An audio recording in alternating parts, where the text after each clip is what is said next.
pagkamatay, pagkalibing at muling pagkabuhay po ng ating pong Panginoong Jesus. Philippians chapter 4, verse 10 to 23. Kung nakita na po, isang malakas at masayang amen. Magkaroon po tayo ng salitang pagbasa. Ako po sa verse 10, kayo po sa verse 11. Sabay-sabay po tayo sa verse 23. Verse 10. But I rejoice in the Lord greatly, that now at the last your care of me hath flourished again, wherein you were also careful, but ye lack opportunity. Verse 11, kayo po.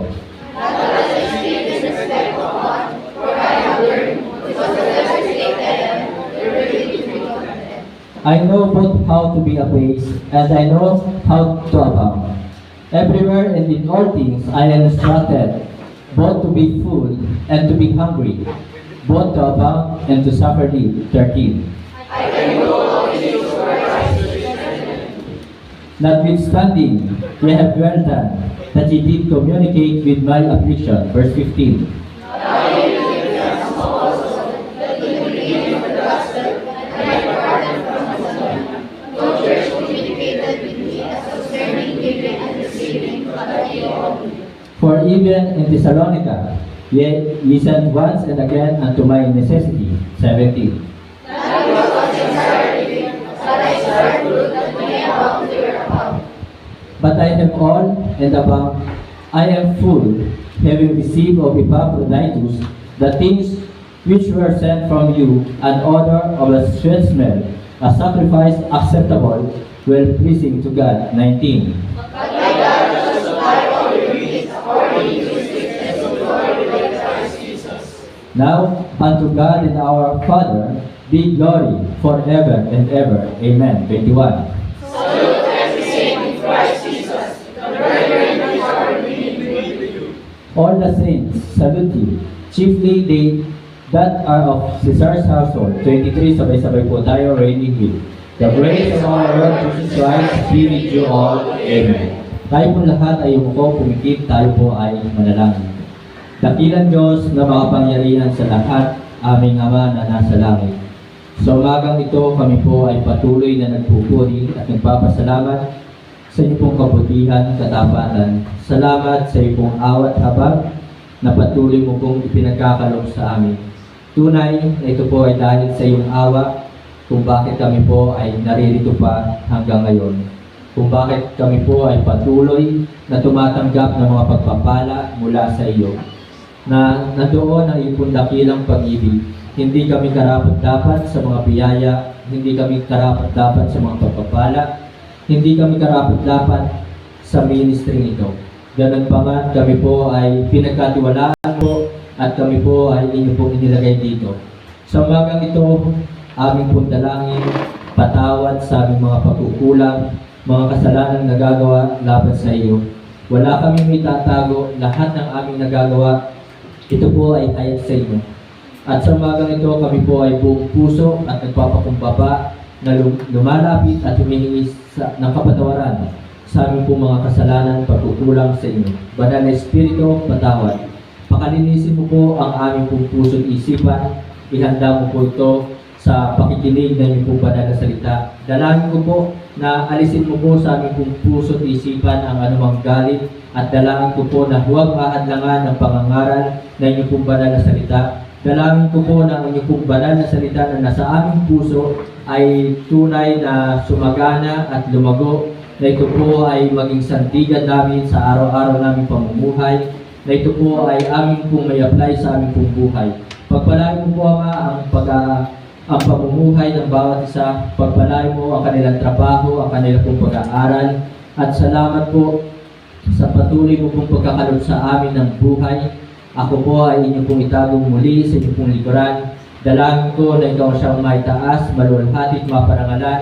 Banal na Espiritu, kayo po siyang mangusap sa puso ng bawat isa.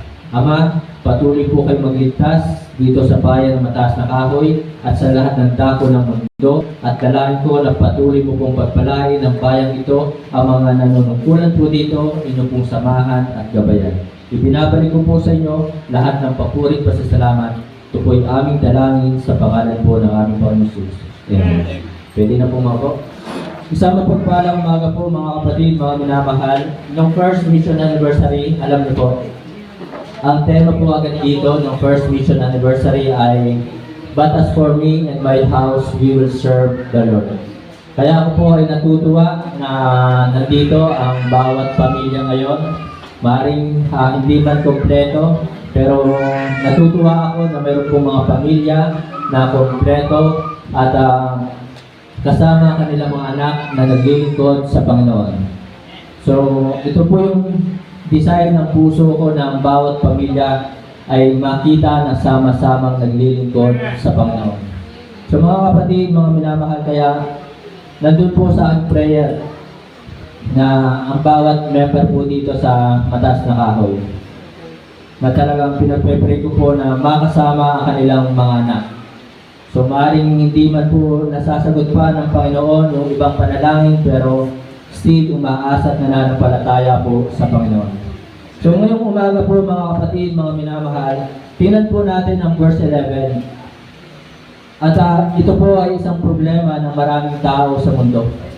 Ang sabi po dito, "Not that I speak in respect of one, for I have learned, and whatsoever state I am, therewith to be content."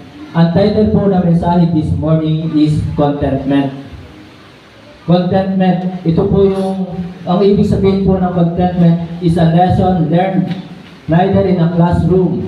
Ito po ay hindi po matututunan sa school, nor overnight ng isang gabi lamang yung contentment. Ang contentment po yung ikaw ay masaya sa mga bagay na mayroon ka. Maaaring kulang ka sa napakaraming bagay, pero ikaw ay masaya na. So yun po ang ibig sabihin po ng contentment. At ang contentment po, sabi po dito, but through many practical experiences in life, ang contentment ay natututunan sa pamamagitan ng maraming karanasan sa buhay. Maraming tao ngayon, Kristiyano, ang wala pa nito, walang contentment sa buhay. Maraming tao talagang naghahangad na makamtan ang buong mundo. Naghahangad na napakaraming bagay. Mayroon na silang cellphone, gusto pa ng bagong cellphone. Marami na silang damit, branded na damit. Pero patuloy pa rin silang bumibili ng iba't ibang branded na damit. So yun po ay patunay na mga tao ay wala pong contentment sa buhay. At ang iba nga po, let's say for example, sa mga mag-asawa, meron ng asawa ay natingin pa sa iba. So yun po yung patunay na walang contentment sa buhay.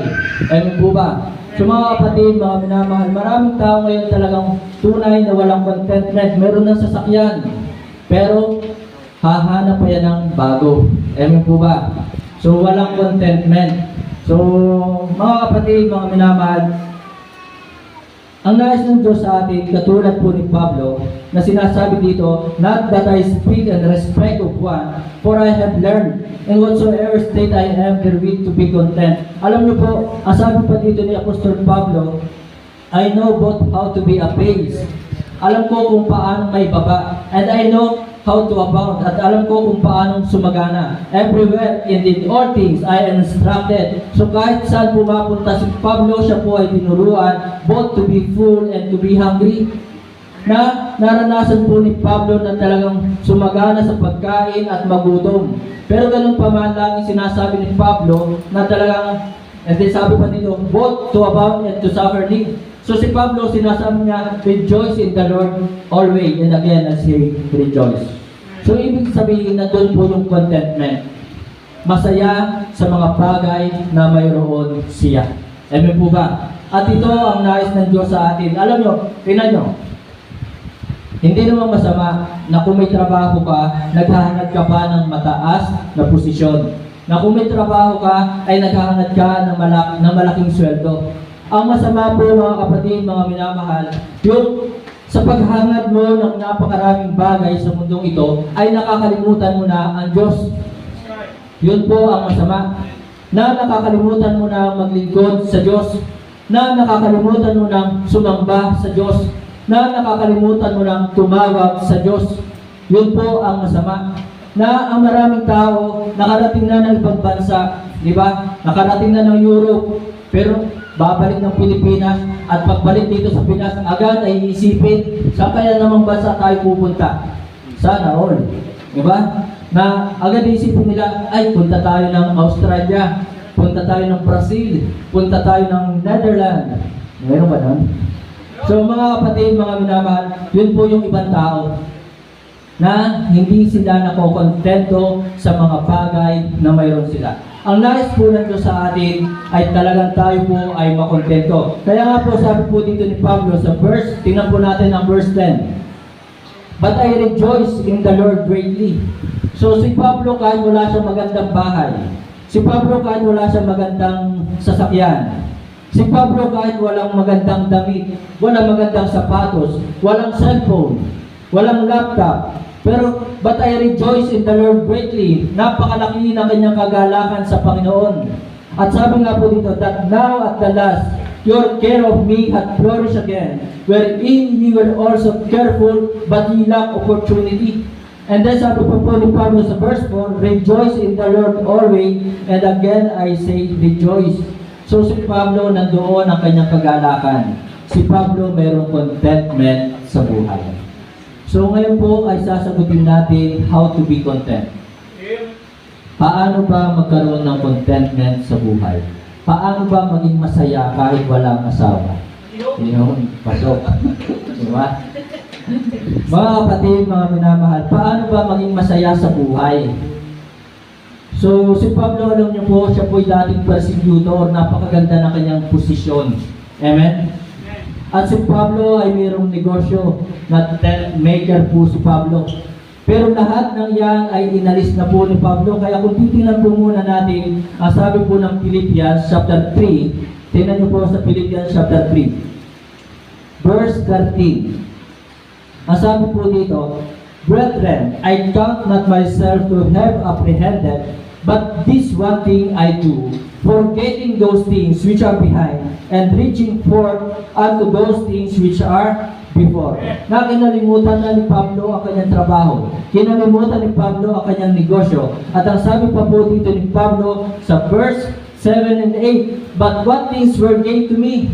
Ano ba yung mga bagay na kapakinabang sa akin? At ang mga bagay na kapakinabang sa akin, those I counted loss for Christ. Na yung mga bagay na naging pakinabang sa akin ay ipinipilang ko ng kalugihan para kay Kristo.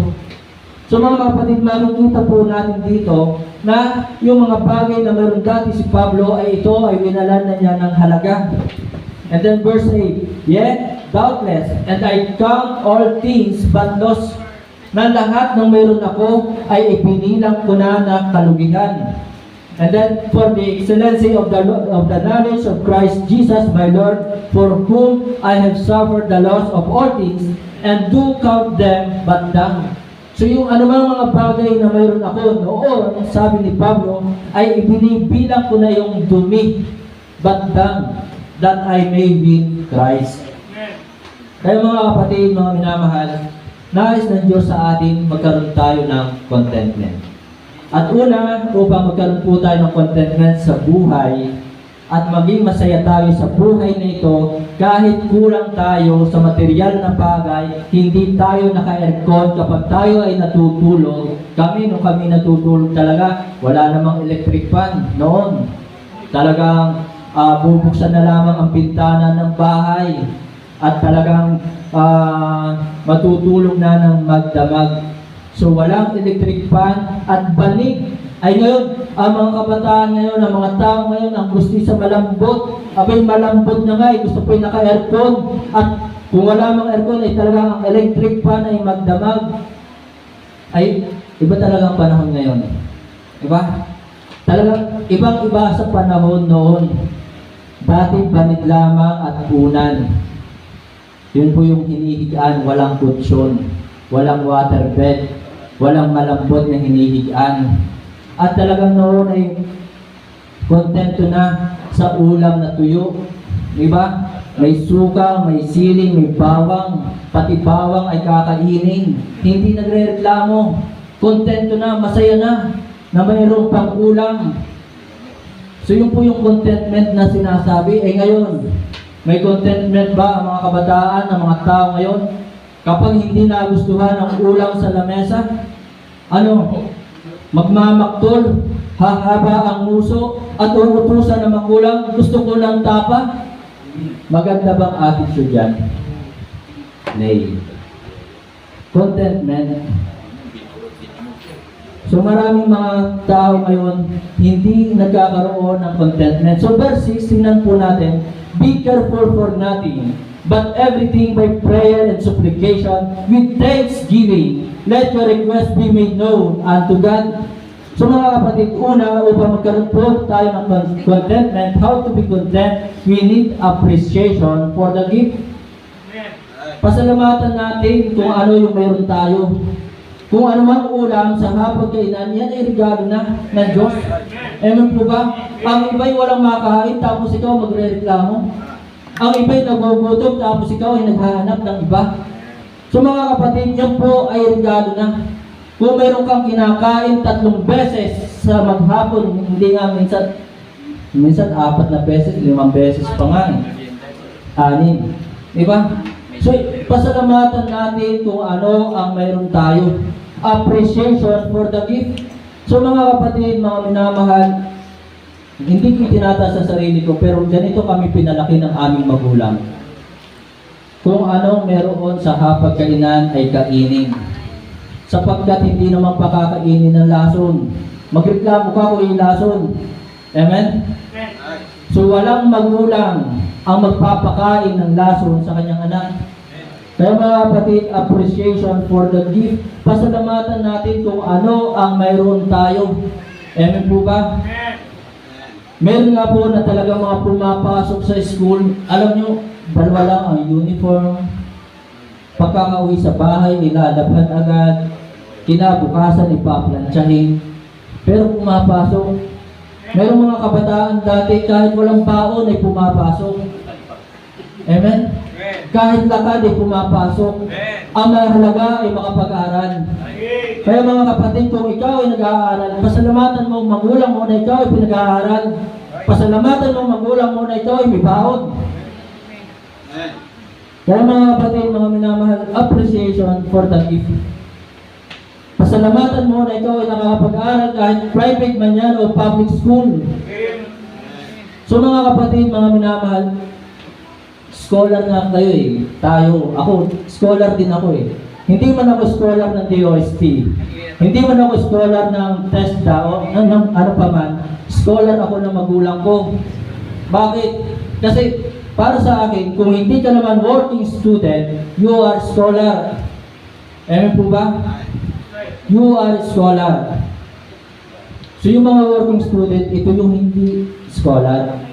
Kasi sila kailangan magtrabaho para makapag-aral. Appreciation for the gift. Upang magkaroon po tayo ng contentment sa buhay. Maging masaya tayo. Pasalamatan natin kung ano man ang mayroon tayo sapagkat yung ito, ikaw ay nakakapag-aral, yung private or public school, nandyan ka man, yan po ay regalo na ng Diyos. Amen? Kaya sana'y sikapin natin ang ating pag-aaral, tapusin natin ang ating pag-aaral. Amen po ba? Pahalagahan ang pag-aaral sapagkat ito, madalas nyo na ito naririnig na ito yung pamana lamang na may iiwan ng magulang ninyo sa inyo. Diba? Yung pamana na hindi mananakaw sa inyo. Yung kayo po ay nakapag-aral. So mga kapatid, mga minamahal, yan po ay regalo. At pangalawang regalo po sa ating pasalamatan natin yung profession. Kung may trabaho ka kapatid, salamat. Ipagpasalamat natin yan sa Diyos. Kahit maliit ang sweldo ay salamat sapagkat yung iba talaga upang mayroon lamang makain ay nagtutulak ng kariton. Amen po ba? Upang mayroon lamang sila makain ay talagang sila po ay namumulot ng mga bote, bakal at talagang naghahanap ng mga bakal upang itinda at kapag naipagbili na yan ay yun ang ibibili nila ng bigas, ng pag-ulam. Kaya kung may trabaho ka, salamat. So iwasan po natin ang reklamo. So yan po ay regalo. Parents, regalo din yan ng Diyos sa inyo. Amen po ba? Sapagkat ang magulang ay ginagamit ng Diyos para gabayan ang mga sumusunod na henerasyon.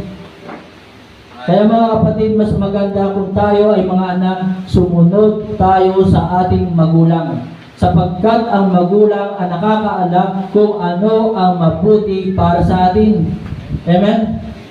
So tayo bilang mga anak, marami pa tayong hindi alam.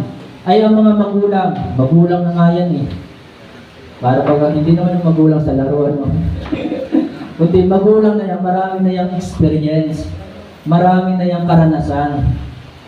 At ang hangad lamang ng magulang ay para sa kabutihan talaga ng mga anak. So appreciation, pasalamatan na kayo'y mayroong magulang. Ang iba, lumaki na nang hindi nakilala ang magulang. Diba? So kung mayroon mang pagkukulang ang magulang, pasalamatan pa rin yan. Yan ay regalo ng Diyos. Kung mayroon mang pagkukulang ang magulang, ay igalang pa rin ang magulang. Sundin ang magulang. Yan po ay regalo ng Diyos. Lahat tayo ay mayroong pagkukulang. Nobody's perfect. Kaya pakamahalin ang mga magulang. So appreciation. Ay pwede ba natin iwan ang ating magulang at hahanap tayo ng gusto nating magulang? Diba? Pwede ba yun? Diba hindi? Hindi, asawa. Tatanggapin ka kaya, diba? Na sasabihin mo, ay, pwede bang ako na lang ang anak mo? Diba? Pwede ba yun? Kaya mga kapatid, mga minamahal, pasalamatan yan po ay regalo ng Diyos. At isa pa pong magandang regalo sa atin ng Diyos, yung Ephesians chapter 2 verse 8 and 9. Sabi po ng Ephesians chapter 2 verse 8 and 9, "For by grace are ye saved through faith, and that not of yourself, it is the gift of God." So mga kapatid, pasalamatan natin ang mga regalong ito ng Diyos sa atin. Na tayo ngayon ay ligtas, tayo ngayon ay palangit, not of works, lest any man should boast. Na ito pong regalong ito ay hindi kayang tumbasan ng anumang kayamanan dito sa mundo. Yun po ang lagi nating iisipin at ipagpasalamat sa Diyos. Pangalawa na regalo pa sa atin yung Romans 6:23. Ang sabi po doon, "For the wages of sin is death, but the gift of God is eternal life through Jesus Christ our Lord." Kaya mga kapatid, kung gusto mo maging masaya sa buhay mo, kahit wala kang bagong sapatos, kahit wala kang cellphone, bakit mo nakatapos naman mag-aral kahit walang cellphone? Ay ngayon, kung walang cellphone, ayaw pumasok. Tama bang attitude yun? Kung walang cellphone ay hindi papasok. Diba? So mga kapatid, mayroon na tayong buhay na walang hanggan. Ito yung ating higit na ipagpasalamat sa Diyos.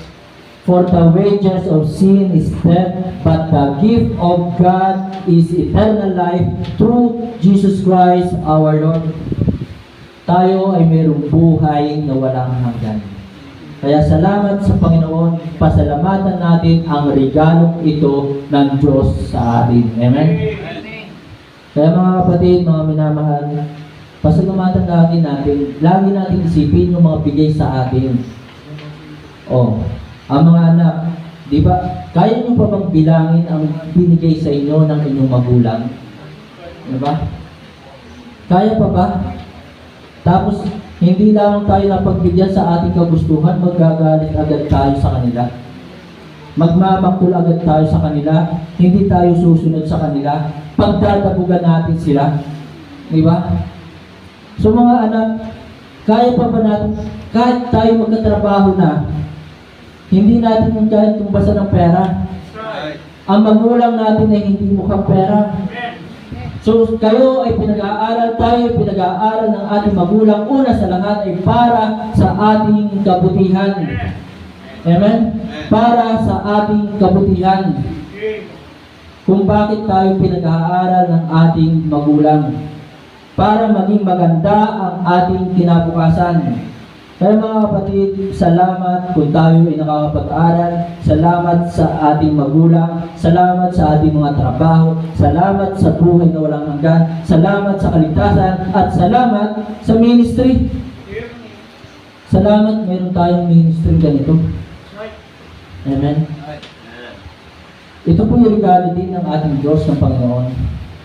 Ano sabi ni Pablo sa 1 Timothy chapter 1, verse 12? 1 Timothy chapter 1, verse 12. And I thank Christ Jesus our Lord, who hath enabled me, for that he counted me faithful, putting me into the ministry. So ipinagpasalamat ni Pablo na siya nasa ministry. Ipinagpasalamat ni Pablo na siya ay nagagamit sa pag-aakay ng kaluluwa. Ipinagpasalamat ni Pablo na kahit siya nahihirapan, ay nagpapasalamat siya na siya ay nasa ministry. Amen?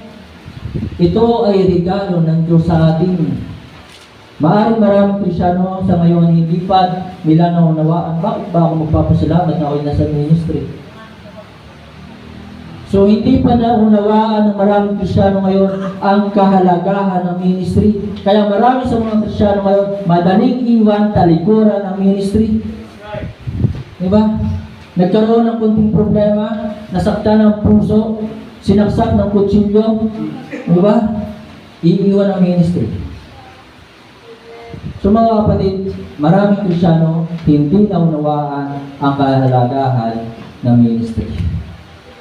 Si Pablo, na naranasang makulong, naranasang batuhin, naranasang natuklawin ng ulupong, makamandag, pinakamamandag na ahas.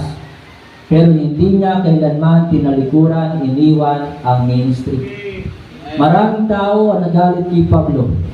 Pero ganun pa man, pinahalagahan ni Pablo ang ministry. So ipinagpasalamat niya ito sa Panginoon sapagkat ito ay regalo ng Panginoon. So mga kapatid, mga minamahal, ipagpasalamat natin sa Panginoon anuman ang meron tayo. Kahit problema nga di ba, salamat. Sabi ng Bible sa 1 Thessalonians chapter 5, verse 18, "In everything give thanks, for this is the will of God in Christ Jesus concerning you." Kahit may problema ka, magpasalamat ka sa Panginoon. So mga kapatid, sa ministry hindi naman mawawala ang problema. At yung preaching ni Pastor Dan, hindi ko talaga yung malikot-limutan. Na talagang, oo, Pastor Jazz, kakunti pa yan, masaya ka pa ngayon, nag-i-enjoy ka pa. Pero darating ang araw, time will come, liligligin kayo dito, liligligin kayo ng Diablo. So, ibig sabihin talaga, marami pong problema. Kaya salamat sa mga problemang ito. Amen? So, yung mga problema, sabi nga po ni Pablo, "In everything, give thanks, for this is the will of God in Christ Jesus concerning you." So, mga kapatid, how to be content, appreciation for the gift. Pasalamatan natin ang regalo. Nais ko lamang po itong isingit. Kasi nabanggit ko po kanina yung sa pag-aaral, private or public school. Meron ako napanood na video. Isang babae nagtapos magna cum laude. Magna cum laude siya, hindi niya itinaas ang kanyang sarili, na sinabi niya, hindi niya sinabi na, kaya ako naging magna cum laude dahil ako nagsikap mag-aral. Hindi niya sinabing ganun. Na sa bawat araw wala akong ginawa kundi mag-aral. Na hindi niya sinabi lagi akong nandoon sa library, hindi niya sinabi na lagi akong nagre-research, hindi niya sinabi na ako'y lagi nag-aaral, na nagpupuyat sa gabi. Hindi niya itinaasa kanyang sarili. Alam niyo kung anong sinabi ng babae ito? Magna cum laude siya, pero sinabi niya, "I'm not deserve for this." Hindi niya deserve yung posisyon, yung honor na karangalan na kanyang tinanggap. Bakit? Sapagkat sinabi niya, maraming mga kabataan, mga estudyante ang nagsisikap sa pag-aaral. Na sila yung dapat makatanggap nito sapagkat sa kanila, sila ay nag-aaral, sila ay nagtatrabaho din. Kaya sinasabi ng babae ito, sila yung may karapatan para dito sa karangalang aking tinanggap. Sinasabi ng babae ito, ng magna cum laude ito, na kung bakit siya ay naging magna cum laude, kasi wala naman siyang ginagawa kundi mag-aral. School, bahay, aral. School, bahay, aral. Yun lang ang kanyang ginagawa. Pero nung tinanggap niya yung karangalan ngayon, hindi niya itinaas ang kanyang sarili. Kasi sa totoo lang po, mayroong mga tao, estudyante, ang nais ay makatapos ng pag-aaral. At para makatapos ng pag-aaral, ay talagang nandoon ang kanilang pagtatrabaho. Walang support sa magulang. Talagang tumayo sa sariling mga paa. Kaya ipagpasalamat niyo po kung kayo po ay nakakapag-aral. So and then next po mga kapatid, appreciation for the giver. Lagi din natin pasalamatan ang nagbigay. Amen? Pasalamatan natin. So una sa lahat ang ating pasasalamatan ay ang Diyos sa lahat ng mga binigay niya sa atin. Pasalamatan natin ang ating mga magulang. Diba? Huwag natin kagagalitan ng ating mga magulang. Huwag na hindi natin sila susundin dahil lamang hindi binigay ang ating hinihingi. Diba? So maraming mga kabataan ngayon naglalayas. Bakit? Kaya mo na ba tumayo sa sarili mong paa? May trabaho ka ba para buhayin mo ang iyong sarili? Diba? Kaya mga kapatid, mga minamahal, pasalamatan natin kung ano ang binigay sa atin, pasalamatan natin ang Diyos, pasalamatan natin ang ating magulang, pasalamatan natin kung anong trabaho meron tayo. Huwag lang talaga yung mga monkey business na yan. Di ba? So yung mga legal na trabaho, yan ang ating pasalamatan. Amen? Kahit yan ay maliit na business, salamat sa Panginoon. So mga kapatid, pasalamatan natin na tayo ay nakakapag-aral. Salamat sa nagbigay. Salamat. Pangatlo, upang tayo po magkaroon po ng contentment, appreciation for the gift, appreciation for the giver. And next, mga kapatid, verse 8. Philippians chapter 4, verse 8. Sabi po ng Bible, finally, brethren, whatsoever things are true, whatsoever things are honest, whatsoever things are just, whatsoever things are pure, whatsoever things are lovely, whatsoever things are of good report, if there be any virtue, and if there be any praise, think on these things. So mga kapatid, mga minamahal, upang magkaroon tayo ng kagalakan, maging masaya at makontento sa mga bagay na mayroon tayo, admiration for the good report and admiration for the giver. Sana mga kapatid, ang ating pumamahalin ay kung ano ang mga mabubuting bagay. Yun po. Na kung mahal natin ang mga mabubuting bagay, ito ang ating ibabalita. Ito ang ating sasabihin. Iiwasan natin ang mga bagay na makakasira. Amen po ba? So kaya sinasabi po dito ni Pablo, think on these things. So lagi natin iisipin, sabi po dito, finally brethren, whatsoever things are true. So, mahalin natin ang Diyos si Kristo sapagkat siya ay totoo. Whatsoever things are honest, mahalin natin si Kristo ang ating Diyos sapagkat siya ay tapat. Amen? Whatsoever things are just, mahalin natin ang ating Diyos si Kristo sapagkat siya ay matuwid. So, wala siyang ginawang masama sa atin. Hindi niya tayo kailanman ginawa ng masama. Maaaring may mga problema, pero ito'y bunga ng ating mga pagkakamali. Kung bakit tayo ay dumaranas ng problema. Iba ang problema sa pagsubok. Iba ang problema sa pagsubok. Ang pagsubok, sinusubok ang pananampalataya mo dahil na kahit wala kang ginawang mali. So meron kang mga pinagdadaan ng kahirapan. Upang subukin ang pananampalataya, subukin ang ating pagmamahal, katapatan sa Diyos. Pero ang problema mga kapatid, mga minamahal, ito ay bunga ng ating mga maling ginawa. Kaya mga kapatid, mga minamahal, sana obserbahan natin ang ating sarili. Tanungin ang ating sarili, bakit meron tayong kahirapang pinagdadaanan? Ito ba'y pagsubok o ito ba'y problema na bunga ng aking maling ginawa? Kaya mga kapatid, mga minamahal, admiration, mahalin natin kung ano ang mga mabubuting bagay at mahalin natin ang ating Diyos, ang ating Panginoong Jesus. And then, ano pa sabi po dito? Tingnan po natin ang ating Bible sa 1 Corinthians chapter 13, verse 4 to 6. 1 Corinthians chapter 13, verse 4 to 6. Verse 4, charity suffereth long. Ang pag-ibig ay nagtitiis ng mahaba. Ang pag-ibig ay mabuti, kind, mapait. Charity envieth not. Ang pag-ibig ay hindi nainggit. Hindi ito nagkakaroon ng inggit. Charity vaunteth not itself. Ang pag-ibig ay hindi itinataas ang sarili. Charity is not puffed up.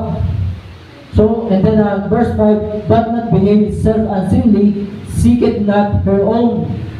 So, ang pag-ibig ay hindi laging hinahanap ang sarili. So, maraming tao ngayon gusto lagi sila. Diba? At sabi po dito, it's not easy to provoke. Ang pag-ibig ay hindi madaling nagagalit. Amen?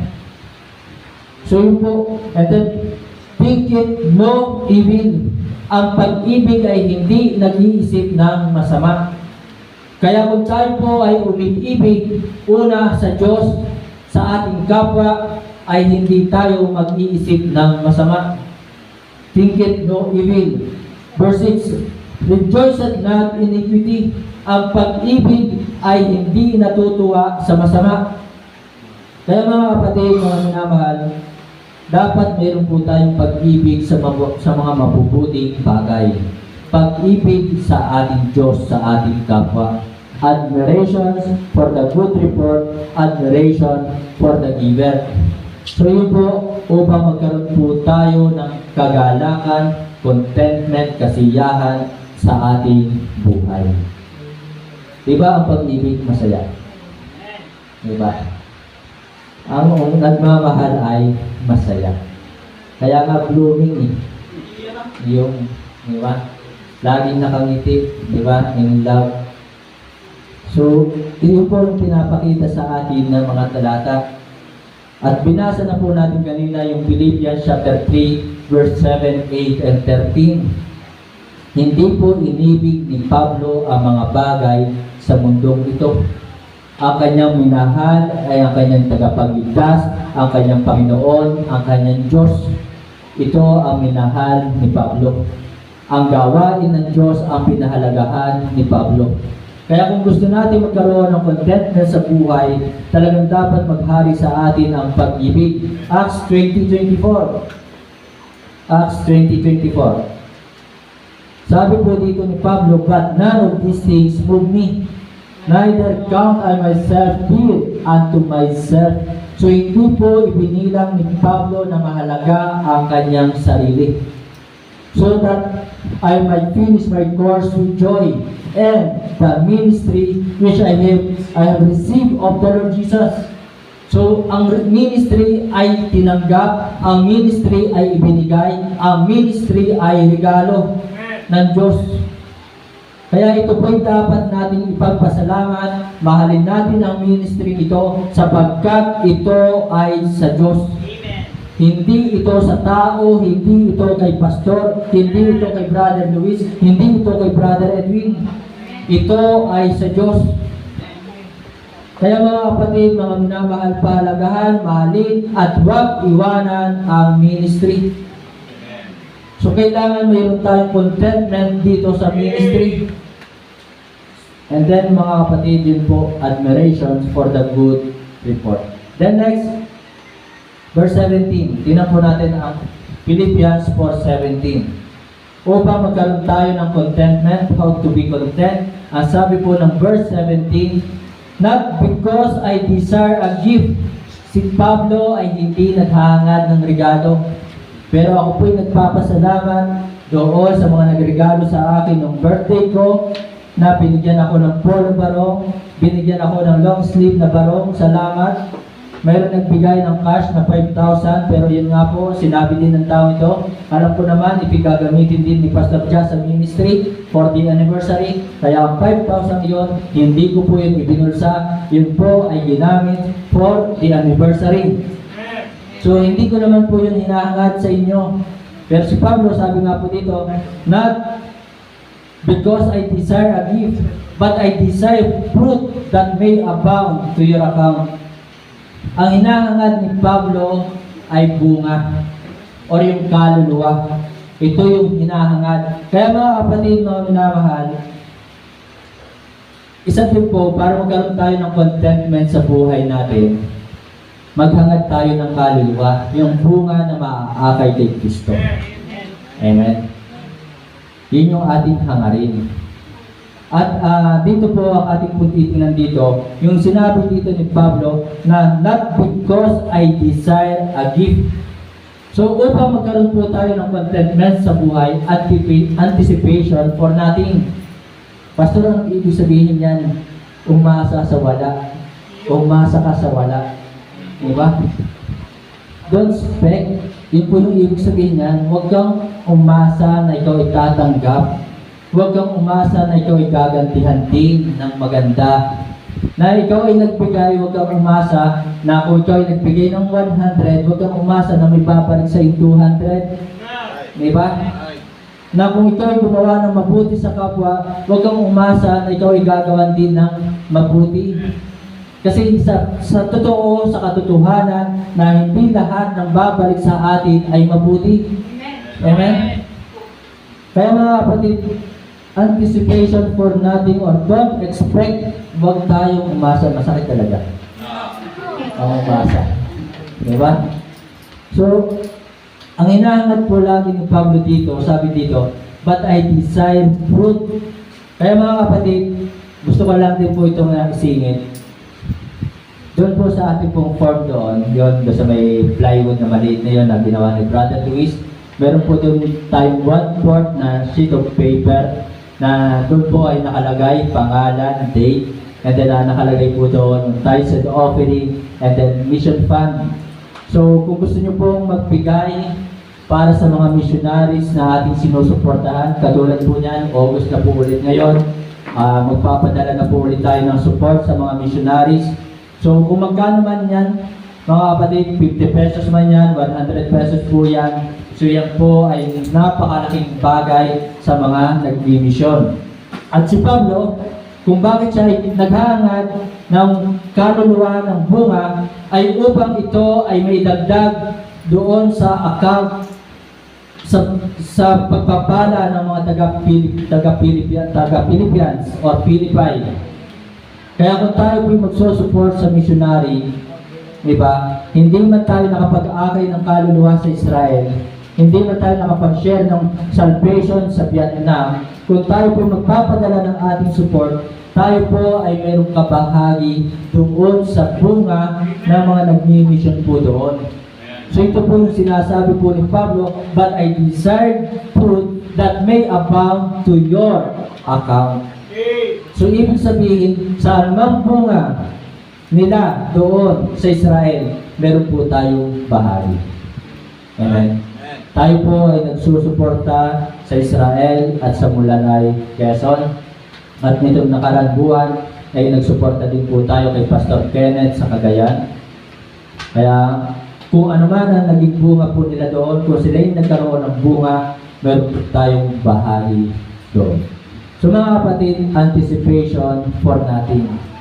Na huwag tayong mag-expect.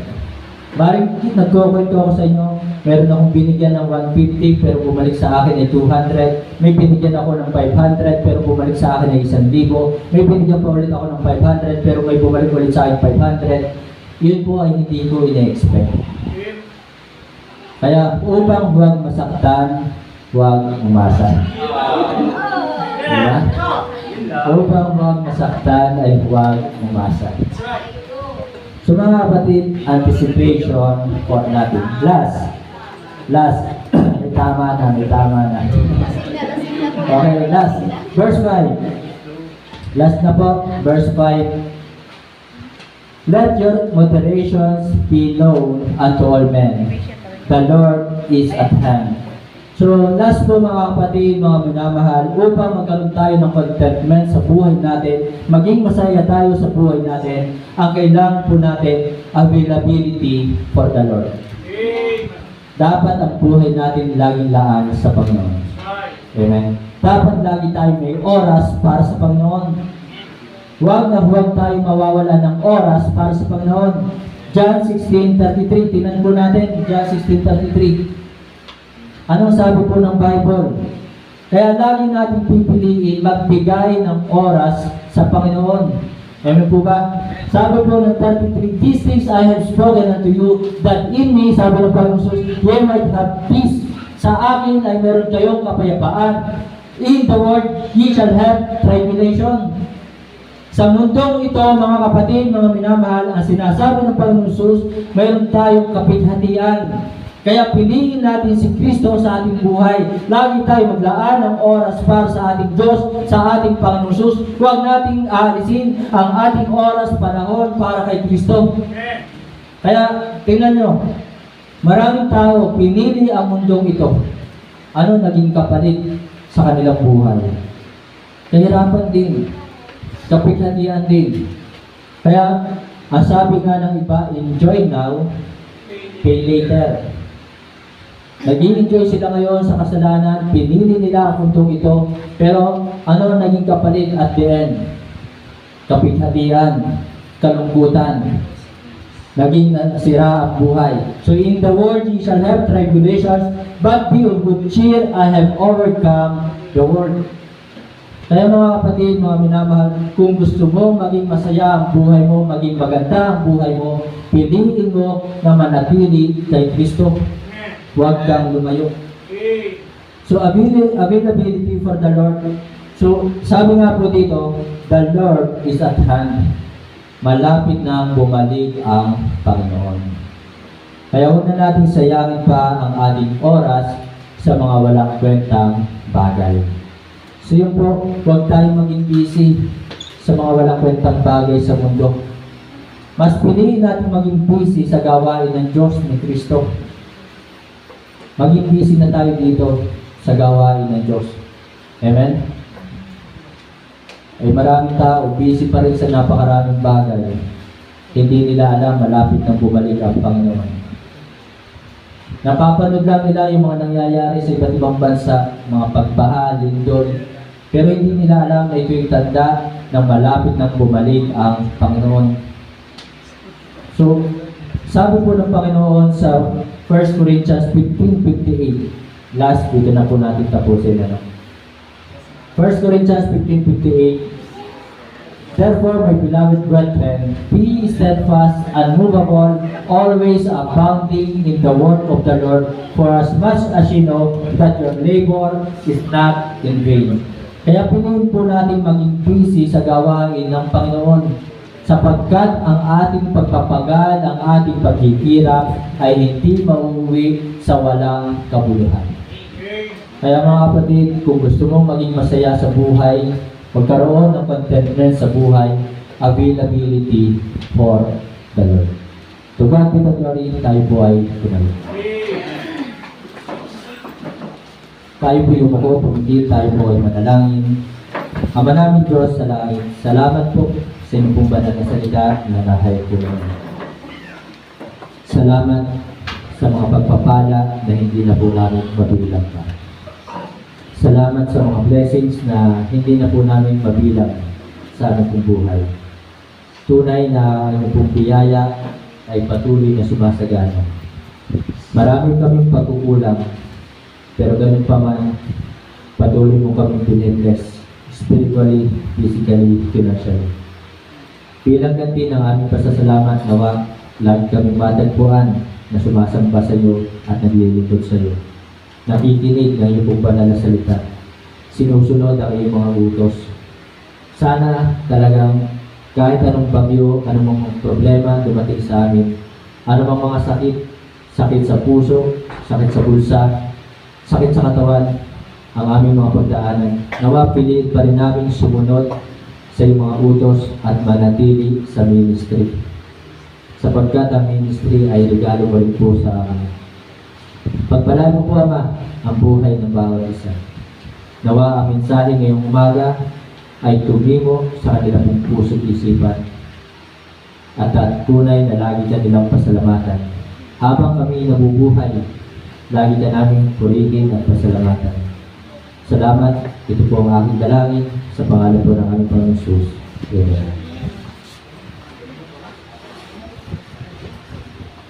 Nabili po tayo kayo.